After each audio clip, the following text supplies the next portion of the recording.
So guys, I'm Randy Unger, and this is Unger the Radar, where we talk all things film. And right now I have with me director, producer Mike Elliott of the latest American Pie film, American Pie Presents Girls' Rules. Mike, how does it feel being a part of this wonderful franchise? Super excited. You know, I wanted to direct an American Pie movie for a long time, and looking back, though, I'm glad that this is the one I got to direct because I think it. I hope that audiences like it and that it stands out a little bit from the others. Okay. And in your opinion, what makes this one stand out above those? Well, you know, this is the ninth movie, and it's all about girls. You know, we did intentionally a few things differently. First of all, it's the first American Pie with a black lead. And it's the first American Pie with all female leads. It's the first American Pie without Eugene Levy, which is a little bit of a break. It's the first American Pie where we see, well, not the first American Pie, but we replaced Eugene Levy with parents who are funny but also have a level of sexuality to them that Eugene Levy doesn't have. We tried to use as much women in making the picture as possible with female producers. You don't see unfortunately the female writers because the Writers Guild didn't give them credit, but they had a big part in making the picture. So I'm proud that we did a lot of different things that made the movie right for the times. Right. Nicely done and well said. Now this is a pretty talented cast. It's a lot of pretty people. What was the casting process like? Ugly need not apply. Right. Look, the casting process for this was the standard. The casting directors brought people in to read and read a lot of them, and then brought what they thought the best ones were to me and the other producers, Abby and Karen and Joe, and studio execs. And we kind of mixed and matched, you know. I know that Lizzie Broadway, who ended up playing Stifler, came in to read to play Annie, the role that Madison Pettis eventually played. Piper Curda, on her very first read, we all said she's in the movie. We just got to decide which role she's going to play. Natasha Benham was I think a friend of a friend said, "Oh, you know, someone said you should check out my roommate," and she came in and got that role pretty much, you know, instantly. Guys were the same way, you know. Darren Barnett and Cameron Engels and Zachary Gordon all just came in and gave reads. I remember the casting directors were very specific. They're like, "We don't care what you think, Mike. Here's who you're hiring." So, but we read a lot of people, and they all became really good friends on the set, and I think that comes through in the movie. And I think it's because they kind of felt like, oh, I'm going in to read for American Pie. Do I really want to be in an American Pie movie? And how do you make an American Pie movie these days? But then they read the script, and every one of them remarked, they say like, "Wow, I really liked the script. I was surprised." Okay. Cool. So it looks like it's a very fun set. Tell me, what was the mood like during production? The mood was a combination of we have to have fun, and we have to make this movie feel fun, and we also have to work very, very fast because we had a pretty short shooting schedule. But there was no egos, there was no fighting, there was just everyone holding hands for the common goal of making this movie relevant and good. Okay. What were some of the challenges you faced on set? Well, I mean, some of the physical comedy was challenging, especially in the time that we had the opening sequence with the climbing on the house and jumping from roof to roof and climbing down to the windows and getting, a combination of stunt people, but also Madison up on that roof, walking across. The balancing between raunchiness and, good taste and bad taste. Was one of the challenges. Wanting to be careful that the girls are always on a team together and not competing with each other. We didn't want the movie to become just a movie about girls competing for a guy, because in a way that makes it again about the guys. So for that brief moment when the girls realize they all like the same guy, they quickly regroup, reorganize their own wants and needs, and work as a team again. And that took a little bit of work in the script, on set, and in editing. Well, it came across great, so congrats on that. Thank you very much. Yeah. So I'm curious, what do you hope audiences take away from the film? Well, I hope that they just take it as an American Pie movie that they like and that is funny, first of all. And I hope that they also can see that, you can make a funny American Pie about girls being, innocent and sexually interested, just like they did in the original classic American Pie movie.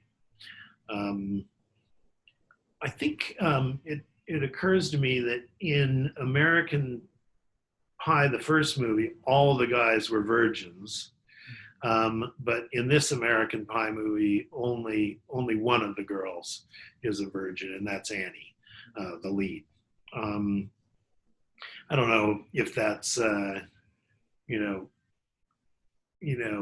big deal, but I think it's a more modern perspective and probably more realistic. Yeah.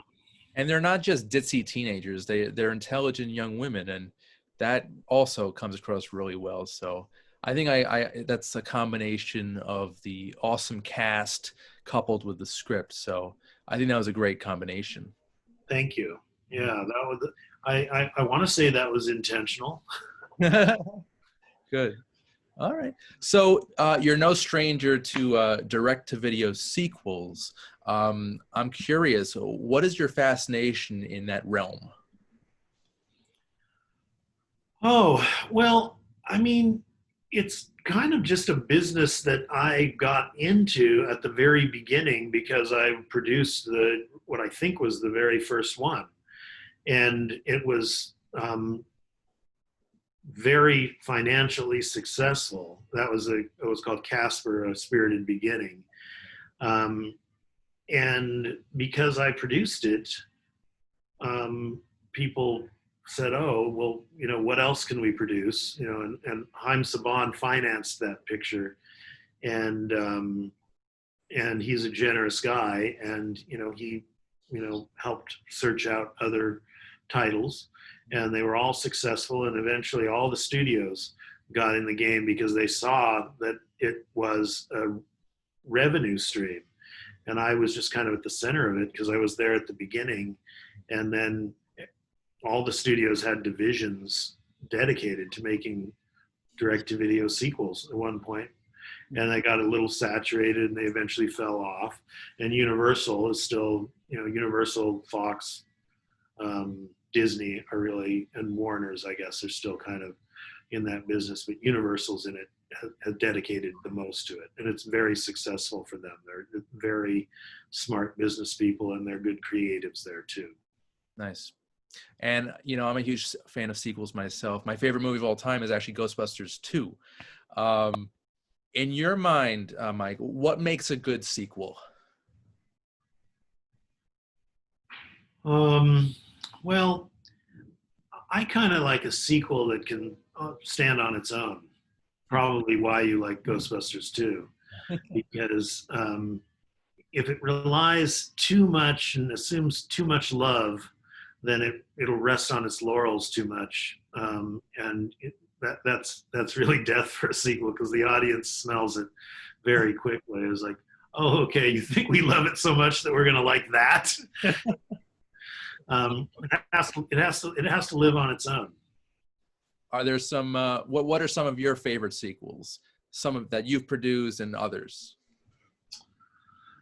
Well, I mean I like the American Pie sequels. I really do. I like Bandcamp and I like Book of Love. I like Naked Mile, and of course I really like Girls Rules, um, and Scorpion King and Death Race. I think we've done a particularly good job with the challenges of making these high octane car racing movies.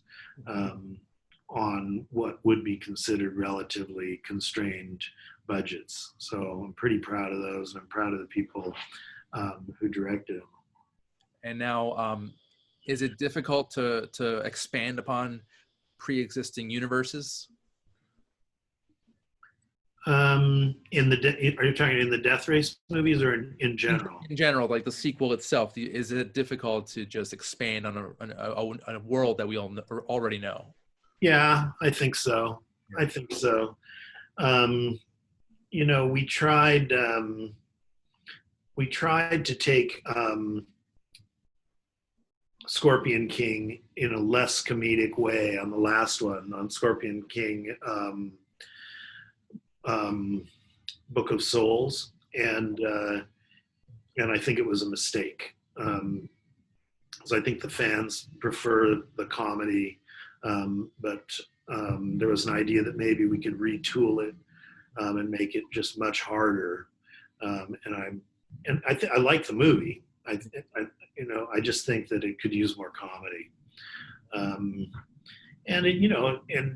Death Race, you've got to come up with more and better reasons to race cars in prison. Of course, that age-old dilemma. That old rule. Yeah. So how important to you is collaboration and teamwork amongst you and the cast and crew? Like, how important is teamwork on a set? Well, in terms of how I feel, I think it's very important. I don't even like to really say I that much. I like to say we more often because, our production designer, she was, just essential in a lot of the look for this picture. The director of photography was, involved in really, the editing, mm-hmm. Because of his early involvement. He's a very smart guy. I think you make a much, much better movie the more you're open to ideas from everyone. Everyone has good ideas that ended up in this movie. I couldn't agree with you more. Okay, last question for you, Mike. Are there any projects you're working on now that you can talk about? Well, in terms of the sequel world, we're working on a new Death Race. We've got a new Bring It On that we're developing. We've got a movie that Rob Zombie is directing called Untitled Monster Comedy that we're going to shoot in the spring in Europe. And those are all, on the branded side. We're doing season 2 of Bigger, which is a BET Plus series right now. That's where I am right now at the office. That's what we have, and it's enough. We have a whole bunch of movies in post, but they're not sequels, so no one will know them. Okay. Busy man. And lastly, how can people see American Pie Presents Girls Rules? Well, they can see it on pay-per-view VOD. You can buy hard copies. You can buy it everywhere movies are available on October 6th, and then it's soon to switch to Netflix after its first run. I'm not sure the exact date that it goes to Netflix. Okay, then. Well, that sounds great, Mike. I want to thank you so much for your time today. The movie's great. Congratulations. Thank you very much for having me on. I really appreciate it. Anytime. Come back soon. Well, all right. So, guys, I'm Randy Unger, and this has been Unger the Radar. Thanks so much for watching. We'll see you next time. Take care.